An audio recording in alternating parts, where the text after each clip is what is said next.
Good evening. You're watching Live with Faye. Thank you for joining us. I want to just throw out a big thank you to our viewers who come in every day and make time for us. I enjoy also reading your conversations in the chat window after the show is done, although during the show I'm paying attention to what my panelists are saying. Thank you for being such a massive support to my team and to me. I encourage those who want to support our journalism to use the super chat feature. It helps us pay salaries and it covers some of our costs as well. My colleagues Amita and Arun are in Delhi, spending time with the farmers, understanding the real problems, understanding who is out there protesting from different states and what their challenges are, specifically of sitting out in the cold, which they're apparently prepared to do for many months.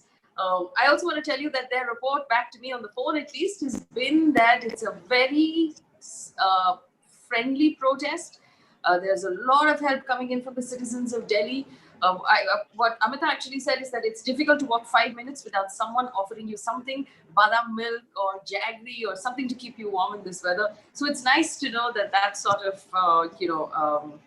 friendly sort of gestures are still alive and the people of Delhi have really come through for the farmers. But what we're talking about today is the government's Central Vista project.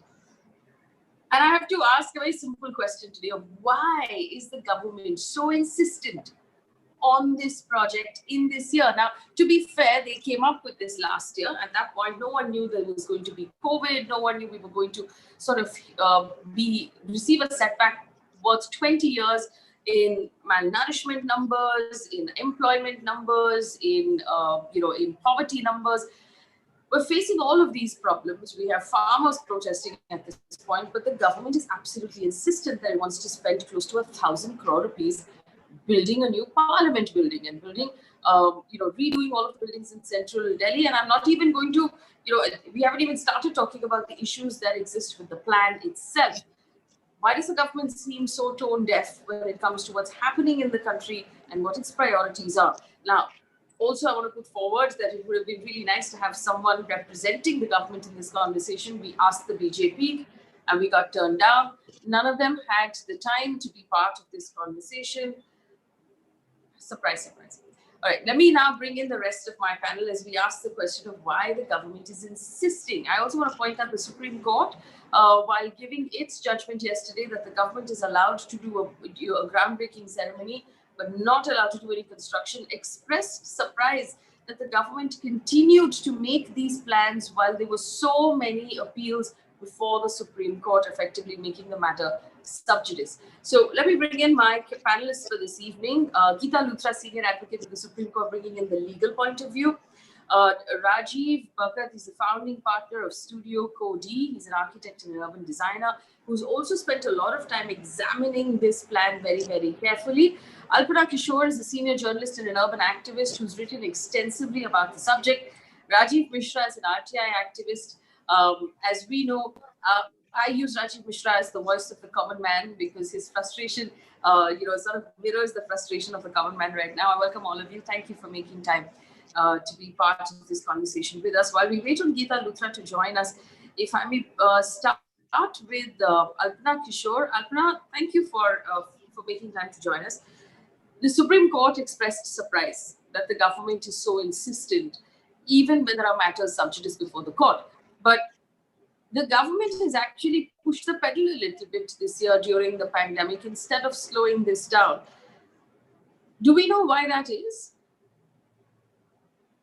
Well, I really can't hazard a guess as to what the political motivations are of this. I mean, we've heard a lot about legacy politics and wanting to prove a point, wanting to the vanity project, etc., etc. This is how it's been described, megalomania, etc., all that. Whatever that is, I can't hazard a guess. But what I can say is that this is a project that has, it's hell-bent on taking away land from the people. I mean, this is the land that belongs to the people. And you cannot have this kind of swoop in and a land grab by the government. And I call it a land grab because there's no due process. if there was due process, if people had been consulted and people had been part of this decision, then yes, I'm happy to sort of go along with whatever the consensus is and what people decide if they really want to change this space, which is a national space. I mean, all of us who have been writing about this or advocating against it or going to court and doing all we can to, to bring reason to the government's decision-making, process. All of us have, there is no logic in this. There is no due process in this. We have not been consulted at all. So I'm really at a loss to understand why they want to do it. But certainly what I can say is that this is the land of the people. It's 100 acres that was marked out from ages ago, not recently, but it's always been marked out as public or semi-public land. And it's just been taken away by the government. And what we are going to have now there is buildings that are 39 meters tall. Now, just to put that in perspective, 39 meters is the height of India Gate. India Gate is just a little bit over that. But it's just below India Gate, which means it's massively over the trees. So when you go to India Gate or you go to Rajpath or you're walking along the lawns there, or even on the streets on either side of it, Maulana Azad Road or Rajendra Prasad Road, what you're going to see is these massive concrete monolith blocks. I mean, this is a bit like, Soviet era architecture. It doesn't belong here. And we shouldn't let it overtake our land. This is our land. But I just want to put, read out some of the arguments made by the government before the Supreme Court on why this project is necessary. Defending the project, the central government told the court that the existing parliament building has many deficiencies, such as the inadequacy of space, cultural weaknesses, and security issues. It said the Central Vista project will save the public exchequer 1,000 crore rupees that the government currently pays as rent on many of its offices. Apna? So first of all, the government doesn't pay rent. The government pays maintenance. So this is a falsification, because the government gets its offices from an agency called L&DO, and they are the ones who allocate the spaces, the office spaces. So if you're a ministry and you want office space, you go to L&DO and they will give you the space. So the government doesn't rent anything. It's all owned by the government. The maximum that the ministry pays is is maintenance. And that this is a no profit, no loss kind of a situation. So even when they move into these so-called new places where they're going to save something, they're really not going to save anything, because they will be paying the same maintenance to the same agency who will allocate them this office. So, this is a falsification to say that they're saving rent. As for cultural thing, I really can't understand this whole mythology created about India Gate not being ours. I mean, it's not Indian. What is it then? If it's British, who constructed these buildings? Where that sweat, toil, and blood of Indian laborers has put these buildings up? So I really can't understand why we are constantly being told that they are not Indian. Secondly, India Gate has 70,000 names of soldiers killed in.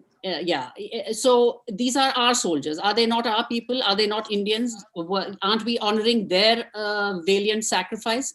And if we are going to, in a way, bring this down, make India Gate irrelevant, because these things will be towering over them. Right now, India Gate towers over everything else.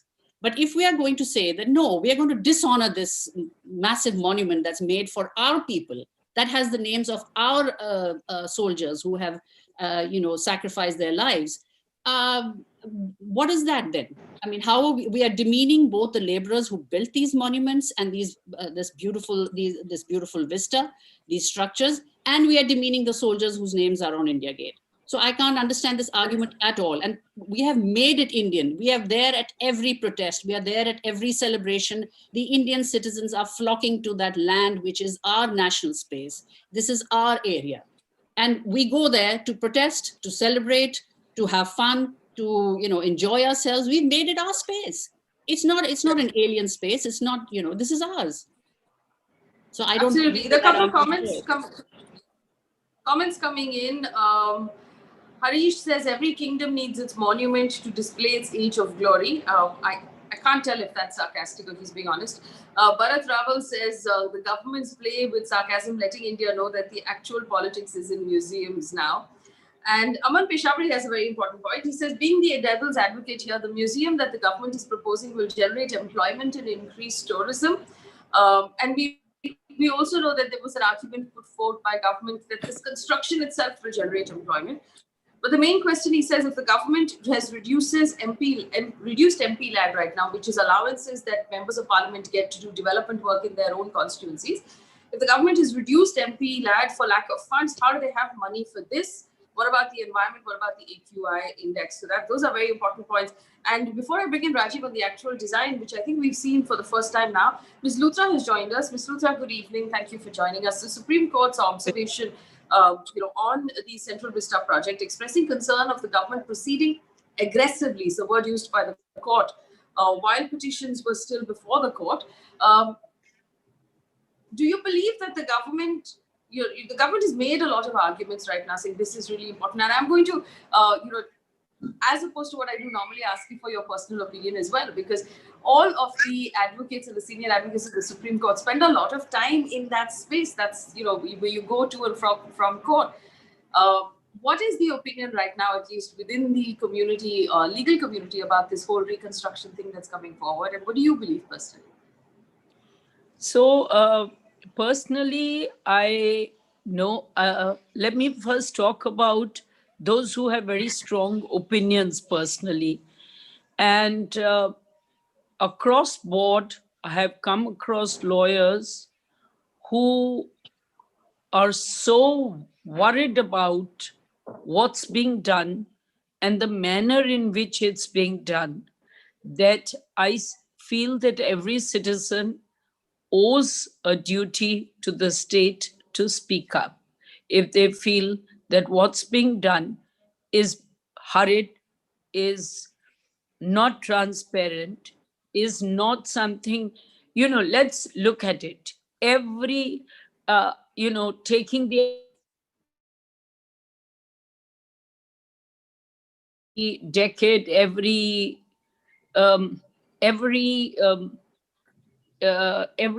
person or leader wants to leave his mark of the architectural wonder that he may, or that has been created in his or her time, which is all very well. And obviously, there was a time when you did not consult your citizens because it was not a democratic state. But the example that's being drawn is from Notre Dame. And the example that can be drawn is from across the world where these are iconic buildings.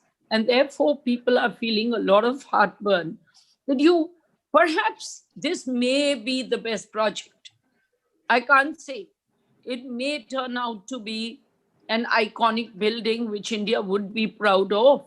But we can't just ride roughshod without a consultative process with our architects, with those that matter, with normal citizens. The fact is, you can come to a decision. And then environmental issues are totally being sidelined. What kind of example are we setting to the states? Then the states, if they ride roughshod over the environment impact committees, and if they feel that the Ministry of Environment doesn't really matter, if they are having a developmental project, everyone could go that way. So how does it make a difference if one is not aggressive and if one does it in a more democratic manner or a more transparent manner and have a consultative process? Perhaps in the bargain, it may be decided that you can't be bringing down these buildings, you can't be transporting these trees, you can't be destroying a part of our history or our heritage, or even buildings which have been built 2 years ago. And I Yes. feel that at this time, maybe I'm wrong, because expenditure will create employment.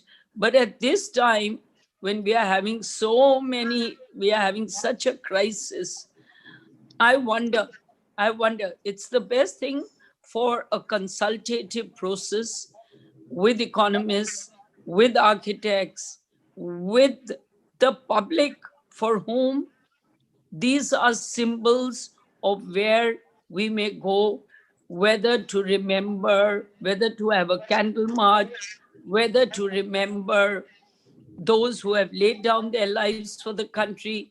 Whatever it is, fact is, openness is always welcome in a democracy. Well, we heard Mr. Amitabh Kant of the Niti Aayog say today that India is too much of a democracy for reform to actually happen. To me, that sounded like someone saying too much oxygen impedes breathing. I don't understand how anyone can complain that we're a democracy and so no work is getting done. It's quite shocking. But coming back to this, I want to bring in the architect on the panel, because we want to now show these visuals. There's an article in the Indian Express that has put out all of the visuals. Rajiv, have you had a chance to look at it? It looks like a piece of the Pentagon, actually, to me. But I'm not a trained architect, so I don't know what I'm looking at. Let's take a look at this. This is actually what the room is going to look like on the inside. This is Rajya Sabha, and there are a couple of other photographs of the ceremonial entrance, of what the whole thing is going to look like. What's your response to these photographs, Rajiv? Is this the first you're seeing of them? No, I have seen these images. These images have been in the public domain for a few days. So we have seen these images. And I'd like to respond to a couple of different things that were being spoken of. And I think Ms. Luthra said something really important, which is that different rulers over time and different leaders have wanted to sort of put their stamp on history and sort of leave a building which represents their time and age. Many buildings represent monarchical and imperial systems. And in those systems, people were not asked, people were never consulted. So part of building in a democracy, which we pride India to be, we do believe India is the world's largest democracy.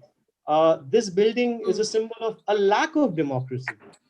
People were not consulted, as was very rightly said just a few moments ago. So when I see this building, when I see these images, the first thing that comes to mind is we were not asked. And I'm not talking as an architect, I'm talking as a citizen.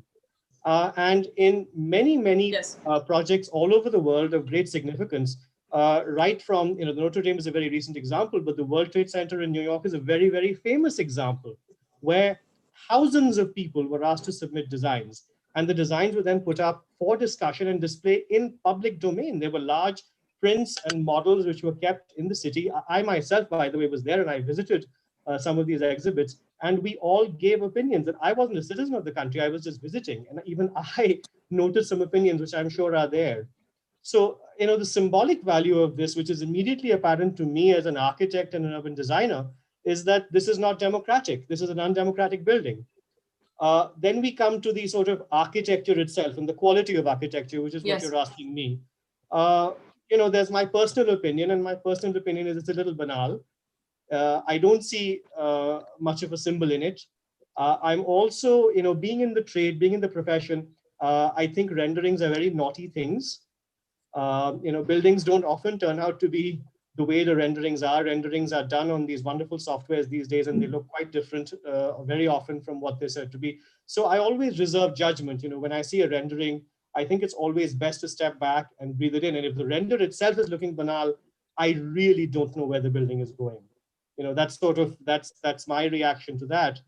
And the third part about it is that, if we say that the existing parliament has structural issues, which I think you quoted, and it has issues of space and maintenance and all of these things, it's really worth noting that the 1,000 crores or the 900 and something crores, which has been allotted to the project, has not one rupee of that has been allotted to try to maintain, upgrade, or save the current parliament, which is complete disrespect. It's complete disrespect. Which forgive me for interrupting you, Rajiv, Yes, but all over the world, right, we have really old buildings that are preserved because they're heritage buildings. And the whole point of naming something a heritage building is that you invest in preserving it and you invest in maintaining that heritage building. So, for example, the Chhatrapati Shivaji terminus in Mumbai, which is VT, or the Victoria terminus, which was also built around that time, a great amount of effort goes into making sure that that building stays standing and is still, and it's the busiest train station like we have all across the world. Train stations are really old, buildings are really old. So how does this argument, stand up saying that, it's really old and so it's crumbling and so we need to knock it down? It doesn't. I'm sorry, but as an architect, it absolutely does not stand up. There are beautiful conservation and preservation projects done all over India, done all over the world. And by the way, our parliament is fairly old. It's about 90 years. The building is about 90 years. The Icelandic parliament is several hundred years old. The English parliament is several hundred years old, and they still function within it beautifully. And in fact, there are laws in England, and one may have comments about England being a colonial empire at one time, but there are laws in place in England to maintain the parliament building, to make sure it can be done. So that's an absolute fallacy. Old buildings can easily be upgraded, can easily be maintained. We must have respect for those buildings. We must have respect for the architecture and our culture and our history, and then we'll do that. And in this particular thing, this particular situation, there seems to be a general lack of any of those sensibilities. The fact that we respect our heritage and our cultures and our history and our architecture. I think we're sort of moving past it. We're trying to brush past the old building and create something new. And then the next part is whatever the new thing is, doesn't seem particularly extraordinary, if you want my particular opinion. Thank you. Aman Peshavri says, if India Gate is not Indian, what's next? Rashtrapati Bhavan, Gateway of India, Victoria Memorial will start taking down historic monuments. What happens to our heritage? Let's not forget how the Taliban blew up the Buddhas. I also want to point out that in the city of Prague, there are different parts to that city. There's the old, cobblestone castle sort of end. There is its communist history, which is very blocky, very unattractive. And when Prague, when the Czech Republic became what it became today, they decided not to pull down its communist history because it's part of the history. You cannot pretend it never happened. It was the city government took a call saying, no, we are not going to wipe out any part of our history because we have to acknowledge that it was there. It's how Germany, for example, has not taken down the concentration camps. It's there to remember that it was part of your history, however beautiful or ugly you may think it is. You cannot pretend it didn't happen. There are obviously conversations to be had about the environment, about delimitation and the increase of seats that the government says we need inside parliament. But first we have to talk about money. If the argument is that this will generate employment, there are ways to, there are parts of our country that need electricity. They need bridges, they need water, they need roads. How about we generate employment by building something that doesn't exist as opposed to tearing down something that does? If the argument is to leave an impact of today, I'm afraid we're going to leave an impact on the data of various aspects of social development.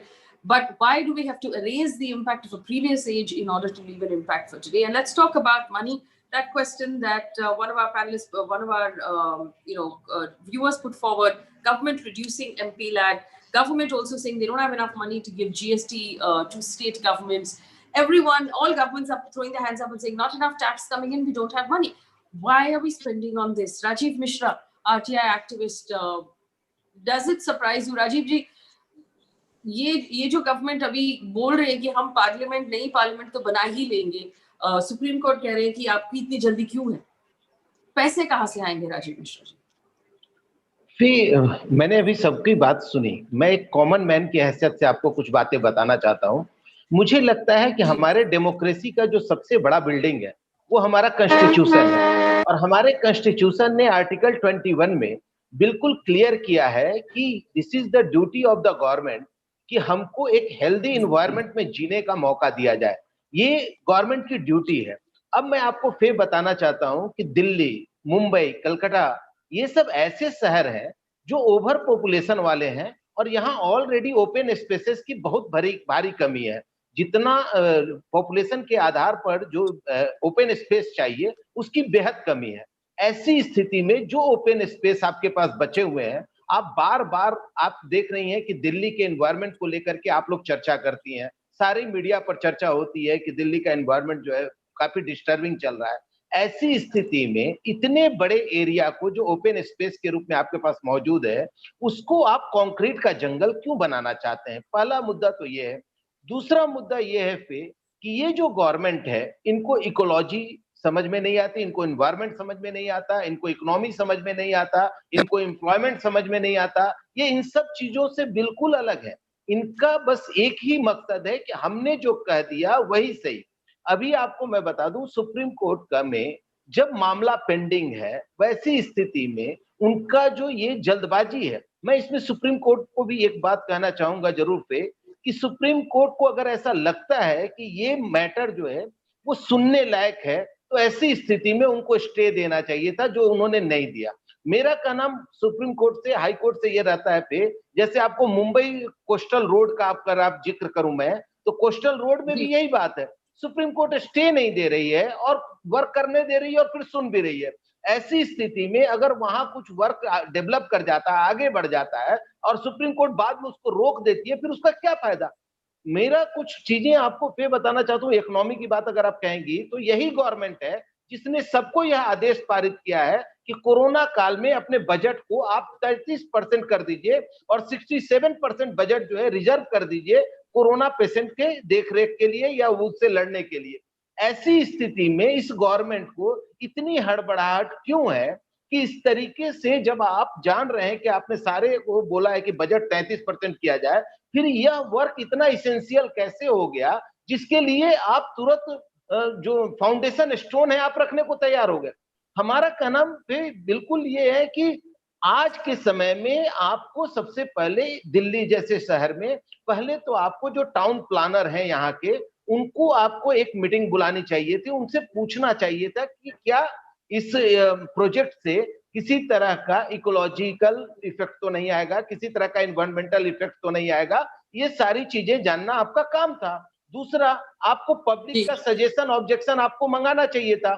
ये सारी चीजें करने के बाद जब आपको लगता है कि यह आपके बजट में ठीक बैठता है या इन्वायरमेंटली ये सही है, तब समझ में आती है। और दूसरी बात कि इसेंशियल क्या है, इतना इसेंशियल क्या है? 70 साल हो गए हमारी आजादी को, तब से हम उसी पार्लियामेंट में बैठ करके हम काम कर रहे हैं। ऐसा क्या हो गया पिछले 5 सालों में जिससे आज आपको इस पार्लियामेंट में काम करना आपको अजूबा लग रहा है या आपको लग रहा है कि ये नहीं हो सकता है?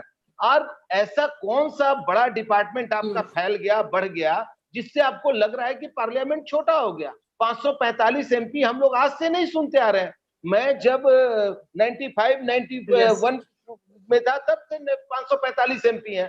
फिर जब उसी पार्लियामेंट में सब कुछ हो रहा था, तो यह इतना इसेंशियल कैसे हो गया कि आप इसके लिए इकोलॉजी से भी समझौता करने को तैयार हो गए, एनवायरनमेंट से भी समझौता करने को तैयार हो गए, इकोनॉमी से भी समझौता करने को तैयार हो गए, लोगों की लाइफ से भी समझौता करने को तैयार हो गए। तो मेरा तो एक ही बात कहना है कि ये गवर्नमेंट अपनी मनमानी इसलिए कर पा रही है क्योंकि सर्वोच्च न्यायालय और मुंबई मतलब उच्च न्यायालय जिनको बोलते हैं, जहां पर भी इस तरह की बातें आती हैं, वो थोड़ा सा अगर उनको लगता है कि कोई मैटर सुनने लायक है, तो उसमें निश्चित तौर पे जब तक मैटर सुना नहीं जाता तब तक वो स्टे लगाना चाहिए। और अगर आप स्टे नहीं लगाते हैं और मैटर सुनते हैं, तो फिर मुझे लगता है कि फिर इसका कोई मीनिंग नहीं है। और यही कारण है कि गवर्नमेंट मनमानी कर पा रही है, वरना फाउंडेशन स्टोन की तो सवाल ही नहीं। तो गीता लूथरा जी से बात करते हैं। Ms. Luthra, this is actually a really important point that Mr. Mishra brought up, that the Supreme Court said we don't want a fait accompli, which means that we don't want you to construct something and then come back and say it's already been done, so there's nothing to be done about it. They said we're not putting a stay, but you're not allowed to construct. What does that mean? Why didn't the court just put in a stay? I wonder. I basically feel the best thing is that the court should put a stay. You see, why should you leave it to ambiguity? The propriety demands that if a matter is sub judice, but the sensitivity requires, then no one should be, doing anything with the matter. Perhaps the state could have well said also, all right, Prime Minister will also postpone his Bhumi Pujan 10 December. It can be 10th January. After all, the order is reserved. But the fact is, it is actually the question which he as a layman is asking is not a bad question. Why, in order to prevent a prejudice being caused or equity is being created, why not give stays in such matter where a matter is being reserved and pronouncement will come soon? Because then, it's not a project which is a metro project, for example. I remember when the metro project came up in Delhi and the courts used to be very quick in granting stays. The court said, look, as a policy decision, none of us are going to give stay because we want this metro not to be blocked. I understand that. There's emergency in it. There is some tearing hurry, and the courts feel that equity they can't give stay. But a project like this, if it goes 3 months later, 6 months later, 1 year later, it's supposed to inure for generations and time immemorial. So 1 year's delay or 6 months delay is not going to be fatal. In such cases, actually, sometimes a stitch in time saves 9. So a stay would actually prevent equities being created. If equities are created, people spend money, the state spends money, it's public exchequer, there would be, the courts would then think twice about pronouncing what it may think it may want to pronounce. That's why a stay in such Please, matters. Luthra, if you just clarify one thing for us, please. If there's no stay, and if the court, if I'm not mistaken, has said that the groundbreaking ceremony, and there's some confusion about a Bhumi Puja, whether it should happen, should not happen religiously. I don't really think that matters technically to this argument, but the court has said paperwork can continue. So is that what you're saying? Government can go ahead and spend money, give contracts on those paperwork, and does that qualify then as fait accompli? So it doesn't necessarily, but what I'm saying is, why should tenders be awarded? Why should contracts be done? Ultimately, all that also costs. Just awarding a tender will take money. So, and planning a tree transportation will take money. All that, if it is postponed by 3 months or 6 months, which is when a court would decide a important matter like this, why a stay works well, and which is why perhaps the court felt, all right, we didn't give a stay, but we thought that the state would, would stay its hands on its own, and would, and therefore the court was a little upset with this whole thing. But the fact is, you can actually get a statement from the law officer that, look, we are going to stay our hands, we are not going to do anything till the court pronounces judgment. But in a sense, I would have felt that it's better for the court to make it clear in black and white rather than more and more equities being created. Now, one of the aspects which he said was that objections have not been heard. Actually, I don't know whether you will call objections being heard or not being heard, because there were thousands of objections, but they were over very soon. And one of the grievances is that this can't be a manner of hearing objections. Now, environment clearance has been given, and the definition of what would be a heritage clearance requirement has been changed. Now, these are all areas where the citizens of this country have a right and they are feeling pained. Yes, absolutely. Bharat Raval again asking a question of if there is a capacity issue, are people currently sitting on the floors? No, it is not the general compartment of a train. What's happening is a delimitation, which an expectation of the number of seats inside Parliament increasing. And let me just take this particular point back to Alpana Kishore. Now, from what we understand, the new plan for the Central Vista project will seat 888 members of parliament. Rajya Sabha chamber will accommodate 484 members of parliament as opposed to the current 545 in Lok Sabha and 245 in Rajya Sabha. If you would be kind enough, Alpana, to take our audience through why that is. Why do we need to expand seating arrangement right now? I'm really not the right person to ask this question, but I think the argument is sort of constructed in this way, that we will need a bigger parliament because we are going through a delimitation exercise, which means more seats will be added. We will need to have much more space than the current parliament allows. We don't have a proper conferencing area or a central meeting point. We can't have both houses of parliament seated together for a joint session. This is the argument that's constructed. But as you know that, I think you mentioned it earlier on one of your programs, that, our population is going to start going through a declining curve within the next, 15 years or 20 years. What are we going to do then with these extra seats? How are we going to roll them back? Are we going to, create shrink our parliament, or, so I'm not, this argument is a very facetious and a very facile kind of an argument created for justification for this.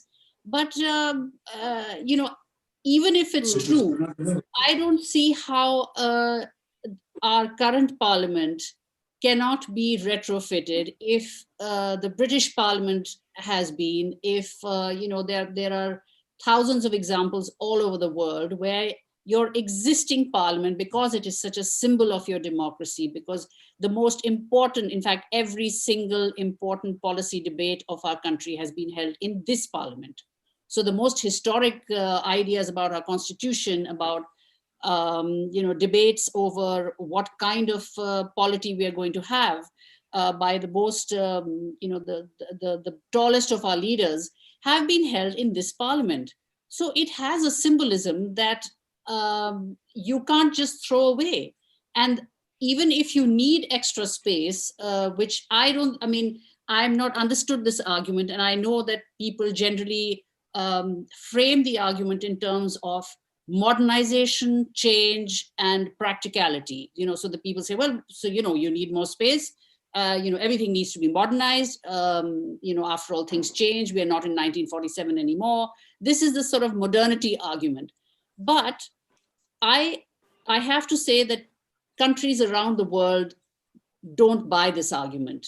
So global precedent and best practices do not buy this argument. They continue to house their their parliaments or the structures of their democracy that hold a historical appeal and that have had the history of that nation within them.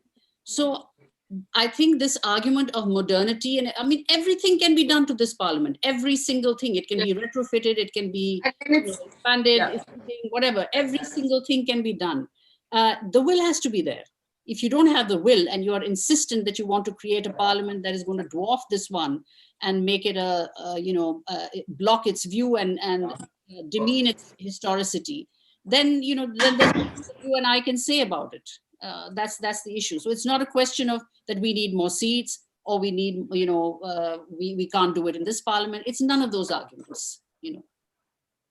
Absolutely. I know Ms. Luthra wanted to weigh in on this. Ms. Luthra, the question of delimitation and the increasing of seats and the argument the government has put forward so far.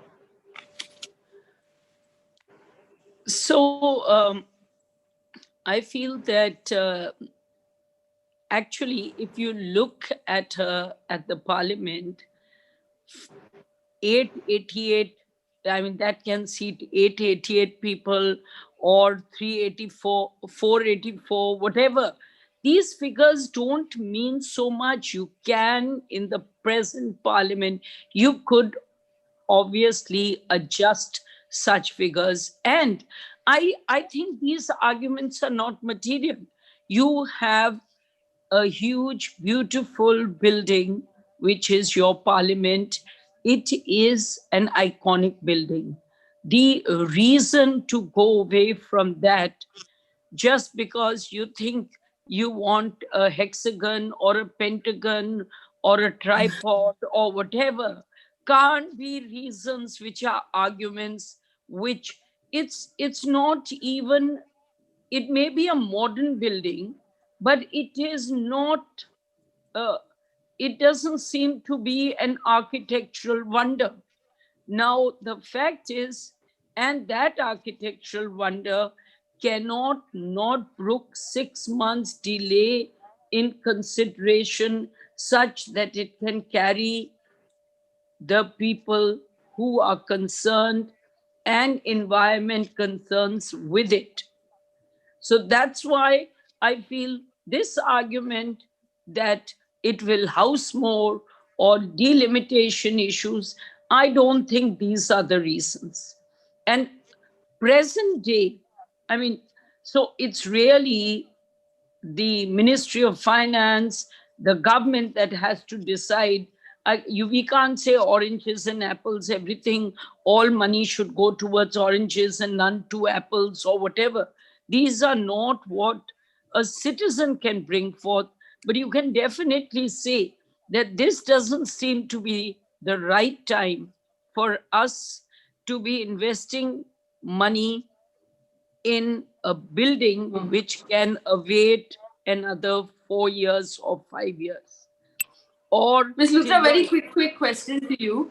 2 weeks ago, there was a story in the newspapers saying that the Gandhi statue that sits outside gate number 1 of Parliament House is going to be moved to make room for the new Parliament building, and it will be brought back.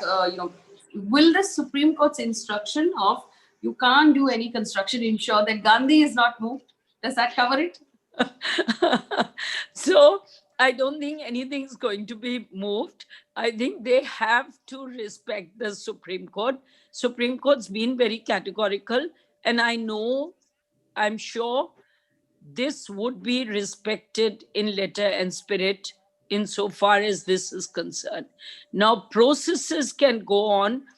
The court somehow has said, apart from the single judge that said that let's wait, if anything has to be done, you have to take the leave of the court. After that, it went to the division bench, and then the matter got seized by the Supreme Court, and everything came to the Supreme Court. The fact is that ultimately, during this entire short period from end of February till now, all processes have been going on. Tender process has been going on. Question is, if the court has not said that please wait, should the government have felt that since it's sub judice, should we wait? Or could they have gone on? It's an argument which can go both ways, which can actually go both ways, which is why I think the speaker who was saying, I'm speaking as a common man, I'm saying just stay your hands. Perhaps what he's saying is logical, because you don't want equities and you don't want expenses to be incurred. If ultimately the court says, look, you need a further consideration. Now take Narmada Dam. I mean, there's no example in India which would be equivalent. But take, for example, Narmada Dam. For a long time, the Supreme Court had stated, saying, let environment impact assessment, etc., go on. Once again, let processes go on. Once again, ultimately it allowed it. But in the meantime, you have to stay one's hands, because otherwise the entire exercise could be one in futility. Right. Faye, And I want to say something. Yes. Faye, Please go ahead. Please. अभी limitation की बात को लेकर के जो बात चल रही है, मैं उस पर आपको कहना चाह रहा हूं। फिर ये जो बिल्डिंग है, ये 100 साल से भी ज्यादा पुरानी बिल्डिंग है। ऐसी स्थिति में 545 चेयर जब वहां लग सकते हैं, तो हो सकता है कि 8-10 एमपी बढ़ेंगे भी, तो कोई इंटीरियर डिजाइनर को बुला करके आप उस स्पेस को कवर कर सकते थे। ये इतना बड़ा मैटर नहीं है जिसके चलते पूरे पार्लियामेंट को शिफ्ट कर दिया जाए। दूसरी बात मैं आपको एक बात और बोलना चाहता हूं। फिर मुझे ऐसा लगता है कि शायद गवर्नमेंट को सुप्रीम कोर्ट का डिसीजन पहले से पता है, इसलिए गवर्नमेंट इस प्रोसेस में लगी हुई है। और मुझे पता नहीं क्यों ऐसा लगता है फिर, जैसे गवर्नमेंट को सुप्रीम कोर्ट में कोई मैटर होता है तो शायद वो निश्चिंत रहती है कि फैसला उसके फेवर में ही आने वाला है, इसलिए वो आगे जाकर के इस तरीके से कार्य कर रहे हैं। वरना कोई इसमें फिर कोई भी आदमी ये सोच सकता है कि जब ऑर्डर इज पेंडिंग, वैसी स्थिति में आखिर प्राइम मिनिस्टर को इतना हरी क्यों है कि वो फाउंडेशन स्टोन रखने जा रहे हैं। अगर मान लो कल सुप्रीम कोर्ट ने उसको मतलब इनकार कर दिया, वहां भी किसी भी प्रकार के कंस्ट्रक्शन को डिनाई कर दिया, तो इसमें तो प्राइम मिनिस्टर की इज्जत खराब होनी है। प्राइम मिनिस्टर का इससे कहीं ना कहीं उनका प्रेस्टीज जो है वो इफेक्ट होने वाला है। तो फिर वो अपने प्रेस्टीज पर इतना क्यों रिस्क ले रहे हैं? इसका मतलब है कि government knows about the decision of the supreme court. ये मेरा एक पब्लिक के नाते मानना है, मैं ये सुप्रीम कोर्ट पर उंगली नहीं उठा रहा, लेकिन मेरा ऐसा लगता है कि जैसे गवर्नमेंट को यह पता है कि सुप्रीम कोर्ट क्या करने वाली है। और मुझे तो ये भी लग रहा है कि जिस तरीके से खानविलकर साहब को मैं जानता हूं, मुंबई हाई कोर्ट में वो थे, मैं जानता हूं कि उनका डिसीजन बहुत स्ट्रांग हुआ करता है, लेकिन वैसी स्थिति में उन्होंने भी जिस तरीके से कागजी प्रोसेस को शुरू रखने का आदेश दे दिया, या फिर ये कह दिया कि फाउंडेशन स्टोन रखने में हमको कोई एतराज नहीं है, लेकिन आप बाकी के मूवमेंट आप नहीं करेंगे, तो मेरा कहना है कि ये भी क्यों, फाउंडेशन स्टोन भी क्यों? आपको तो वहीं रोकना चाहिए था कि जब तक सुप्रीम कोर्ट का डिसीजन आ नहीं जाता है तब तक हम किसी भी कार्य को अलाउ नहीं करेंगे। तो मुझे तो कुछ फिर समझ में नहीं आता, हो सकता है कि मेरे जो समझ है वो कमजोर हो, लेकिन मुझे ऐसा लगता है कि गवर्नमेंट कहीं ना कहीं बहुत ज्यादा इस बात को लेकर के आसान्वित है कि शायद फैसला उसके फेवर में आएगा। Well, Mr. Rajiv Mishra, they're giving his opinion, but I just want to point out, no one here is attributing any sort of prejudice or motive to the workings of the Supreme Court. It is not anyone's intention to scandalize or lower the authority of the court or interfere with any of the judicial proceedings, putting that out there very clearly for anyone who might be interested. Those are actually the points of contempt of court. Now bringing this back to my panel right now, and someone has brought, Bharat Raval has put out this, Aman Peshawari has said that let's also argue for the sake of argument that we need more seats in parliament. A, will an architect be able to solve that problem, like Mr. Mishra pointed out?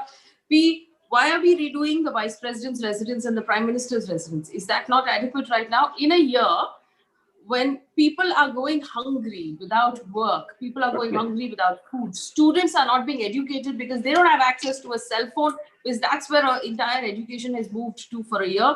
You're building a new home for the prime minister, who is a party of one. I mean, are we tone deaf at this point? And I know Rajiv wants to come in. Rajiv, go ahead. So I just wanted to talk to the spatial aspect of this, because the question was just raised twice. Can not an architect or can not an interior designer sort of come in? There's a very simple sort of discussion here, and I'll give you a very simple metaphor. As a practicing architect, and I'm sure many designers all over the country will agree, there's a very simple logic when any kind of client, whether it's a businessman or a homeowner or whatever, comes to us. One of the first questions which is asked if they have an existing building is, can we reuse it? This is really common business sense. So the first thing we do is something called a spatial audit. It's absolutely standard de rigueur business practice. This is very simply done. In cases where the building is a public building and the parliament is very much a public building, it is everyone's building, this audit should be done, if propriety is to be followed, by an independent agency. Now, to my knowledge, there has been no independent agency doing any kind of spatial check here. And there's a little bit of a question here. In fact, the only kind of assessment we have had of the ability of the current parliament to house the alleged new number of seats is by the architect commission to do the new parliament. I think we can all see a very simple conflict of interest here, which is exactly why we hire an independent agency to do it, so that they are not the ones who benefit or have any loss from any new project derived from that, right? And I do believe that informal studies have indeed been done, which I myself have seen, actually possible to bring in these large number of new seats into the parliament. There is some spatial planning which needs to be done. There is some furniture planning which needs to be done, but certainly not impossible. Certainly not impossible, and most likely far more would respect the current parliament and its culture and its history far better if we were to try to do that. Very well said. And do you want to address this point of why the vice president's home and the prime minister's residence need to be redeveloped? I don't think, again, like Ms. Kishore said a little while back, I don't think I have an answer to the sort of politics of it or to the other sort of means. I do know that the parliament, I beg your pardon, that the prime minister's residence was recently renovated and upgraded quite significantly. So I'm not sure what great benefit there is to bring it just slightly closer to the current parliament. It is saving the prime minister maybe a few minutes in travel time, but no more than a few. Based on where it currently is and where it is planned to be. The vice president's residence is another mystery. I don't quite know why it's being shifted, and I cannot guess as to what the sort of political motivations are or any other motivations are for this. Let me also bring in, I know Alpana wants to say something. Alpana, go ahead. Yeah, just to go back to the delimitation part of it, Mr. Mishra said that we have 545 seats currently, and any delimitation exercise, which can't happen before 2031, this delimitation exercise cannot bring in more than maybe 50, 55 people into the parliament. So this whole construction of this narrative that we need so many seats and we need extra space and so on, it's just for this 55, 60 odd people, because one of the key reasons it's not going to be too much more than that is because the southern states, whose population is declining faster than the northern states, will then be on an unequal wicket if you just pop in UP and Bihar and Madhya Pradesh. So to maintain that balance and to keep a fair or equitable distribution of seats across the country, you are not going to be able to add too many more. That's my point. The point is that if you're just going to add 55 or 60 seats and make it 600 or whatever, 610 or whatever it is, you don't need to construct 1,000 crore parliament for 55 more people. The second thing, coming to the Prime Minister's house, I wrote an article on this precisely because the house was just renovated and redone and completely outfitted with state-of-the-art defense facilities, space for the SPG. An entire road was taken over, Racecourse Road as it was then known. All the three houses were taken over. There's space for the SPG to stay there. There is a surface-to-air defense arrangements and installations over there.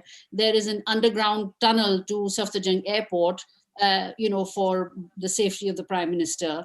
There are facilities. There's an auditorium for 2,000 people built primarily just for the Prime Minister's residence.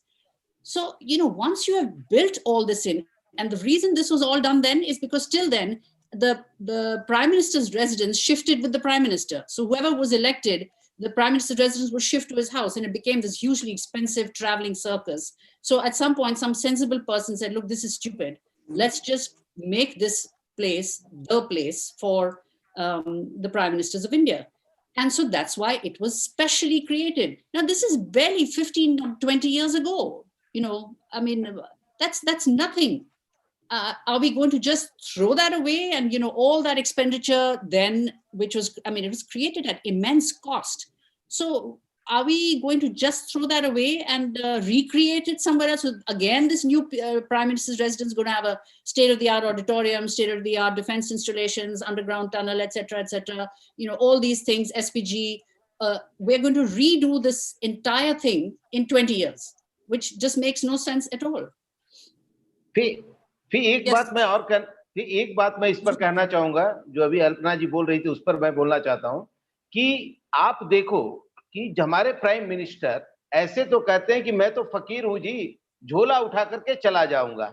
आप मेरे को बताओ, ये ऐसे फकीर हैं जिनके लिए 8,500 करोड़ का प्लेन चाहिए होता है, जिनके लिए एक ऐसा बंगला होना चाहिए जिसके ऊपर 2,000 करोड़ रुपए भी खर्च होते हैं तो कोई बात नहीं है, इनके लिए एक ऐसा पार्लियामेंट होना चाहिए जिस पर 1,000 करोड़ रुपए खर्च होते हो तो कोई बात नहीं है। और तब जबकि दिल्ली में आपने कोरोना काल के दौरान ये देखा कि लोगों को हॉस्पिटल में बेड उपलब्ध नहीं थे, लोग कितने मुश्किल से हॉस्पिटल में एडमिशन लोगों को नहीं मिल रही थी।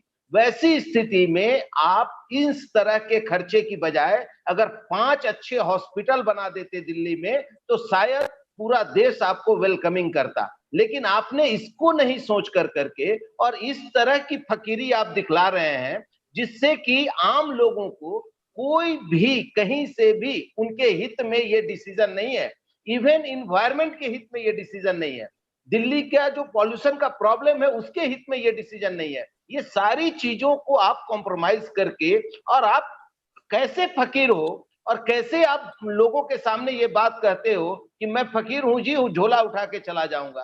तो मुझे तो ये समझ में नहीं आता कि आप स्टेटमेंट क्या देते हो, आपकी कार्य प्रणाली क्या है। इन दोनों में इतना डिफरेंसेस जब लोगों को दिखाई देगा तो कैसे, अब पता नहीं, देश तो उनको वोट दे रहा है, वो सत्ता पे भी हैं और पूरे बहुमत के साथ जीत करके आते हैं, लेकिन मुझे ये एक आम आदमी होकर के ये सोचने पर मजबूर होता हूं मैं कि भाई आखिर मैं विश्वास करूं तो किस बात का करूं।